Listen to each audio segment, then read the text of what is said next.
DITEK began when a friend of mine and I were at a Super Bowl party, and I was in sporting goods, and I was traveling all over the country, New York, Chicago, Detroit, LA, Texas, and we're at this Super Bowl party, and he was making these surge protectors, and back in the 70s, there was no plug-ins and strips and stuff like that. It was all gray boxes that wired into panels. And you know, thinking about the lightning capital of the world and everything, I thought there'd be a market for it. And he wasn't too much of a salesman, but he had this great mind with inventing this product. And so I thought we could sell these. And he was making them in his garage. So we started selling them, and it went very well. And so it just started to grow and grow and grow. And then we moved to another facility. We met two young guys that built a 10,000 square foot building, and they gave us 5,000 square feet of it. We moved in there and got bigger and bigger. Well, my friend, he was about 20 years older than me at the time. I was in the 70s. I was, of course, much younger, and he got sick and passed away. And I really didn't want to stay involved. The family got involved in the business, and I wasn't really ready for that. So in 1988, I left that company and started DITEK. A good friend of mine named John Anderson owned the Stuffer Corporation. It was direct mail companies where you put all the coupons in there and you get car washes and all that stuff. Well, he was nice enough to let me use the second floor because, you know, we were just starting and didn't have a lot of money and everything. And so John let me use his space for a year, and we were a distributor. I was actually buying from the company that I left.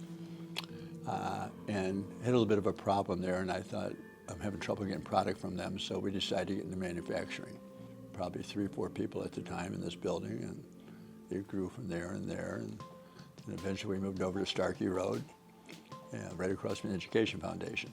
And then it got bigger and bigger, we called it, and we built this building, and eventually my wife Joanne and Les got together and put together a deal, and then we owned this building. You know, that was funny. Joanne was a general manager of Future Electronics, and I didn't realize what a big deal that was, but Future Electronics was one of the largest privately held corporations in the world. She was the only female executive at Future Electronics, and she was promoted to vice president at the time. So she was traveling quite a bit, and I got a little tired of her traveling, and so she decided to retire. Well, she didn't retire very long, and decided to come to help me out, and it was the best thing that ever happened to me. I had taken DITEK probably as far as I could take it with, you know, what I knew, but Joanne, she had attributes that were much further than mine, and she had a great sales background, and she had a numbers background, which I didn't have. Well, Wendy was working for her mother. Wendy's worked for her mother all her life. Well, Wendy was still at Future Electronics, and we wanted her. So, long story short is we got Wendy over here. And then my other daughter decided to go to school, and she came to work for DITEK, and it truly became a family business. I remember I got a Small Businessman of the Year award one time. I thought, it's kind of a misnomer because no one person can do it. It takes entire, so now it's called the Small Business of the Year award, and that's what it should be called because you can't do it alone. And then you find your passion. The Mayo Clinic, for example, Moffitt are 2 passions of mine, and that's because of Joanne in some cases. They took good care of my wife.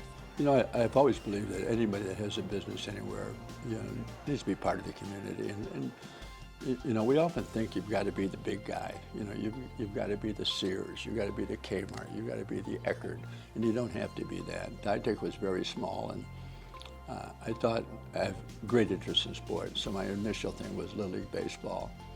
And 1 team became 2, and 2 games became 3, and eventually we had about 25 teams playing in Pinellas County, DITEK Yankees. And it built this great partnership and this great respect for each other. Well, then we got bigger, and the Education Foundation approached me and asked me if I'd want to be on their board, and I thought, wow. And I went over there, and I'm in this boardroom with people like Gus Stavros and Jack Critchfield and Les Rubin and these great leaders in this county. I thought, wow.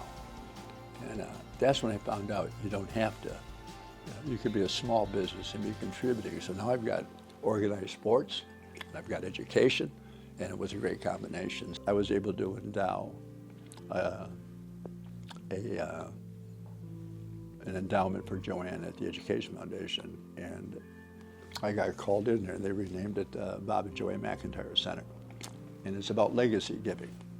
And we are the #1 education foundation in the country. But we built things like Enterprise Village, Finance Park. Say, well, but find your passion and just go with it, but don't let what anybody else is doing affect what you're doing. One of the wonderful things about DITEK is that we're the United Nations. We've got people from all over the world here, and there's a map back there of the world, and we've got people from Bulgaria, Taiwan, Vietnam. We've got people just all over the world, and you know, respect is a big thing here. It's not just a word. I mean, there's nobody that's not important in this building.